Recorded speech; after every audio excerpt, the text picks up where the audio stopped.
First of all నాకు మా నాన్న అంటే చాలా ప్రాణం. ఈరోజు ఫాదర్స్ డే అవ్వటం నాకు నిజంగా చాలా ఆనందంగా ఉంది. మా నాన్నని చెప్పుకోవడం కాదు కానీ 30 సంవత్సరాలు ఒక కొడుకు ఇంట్లో తిని కూర్చుంటున్నాడని అనుకోకుండా ఎన్ని అటెంప్ట్స్ పోయినా అన్ని అటెంప్ట్స్ నీకు నేను ఉన్నానన్నానంటే నిలబడ్డాడు మా నాన్న. చంద్రుడివి నా దేవుడివి నువ్వే. ఇంటర్వ్యూకి వచ్చినప్పుడు ఎప్పుడు వెళ్ళినా కానీ నాకు విజయవాడ పంపించేవాళ్ళు. విజయవాడ వెళ్ళినప్పుడు నేను శ్రీధర్ సార్ని ఫస్ట్ టైం కలిసినప్పుడు కూడా నన్ను గుర్తుపెట్టుకొని పలకరించారు శ్రీధర్ సార్. ఇందాక కూడా గుర్తుపెట్టుకున్నారు నన్ను. ఎక్కడికి వెళ్ళినా, ఏ బ్యాంక్ వెళ్ళినా, ఏ బ్రాంచ్కి వెళ్ళినా ఒక సీసీ విద్యార్థి ఉంటాడు.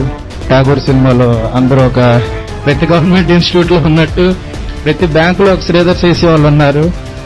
నాతో పనిచేసే బ్యాచ్ 7 మేము 7లో 5 శ్రీధర్ సీసీ వాళ్ళు. మా అందరికి ఒక బ్యాంక్ అనే బాండింగ్ కాకుండా మేమందరూ ఒక బ్రాండ్ నుంచి వచ్చామన్న ఒక బాండింగ్ కూడా ఉంటుంది. అస్సలు తగ్గేదేలే.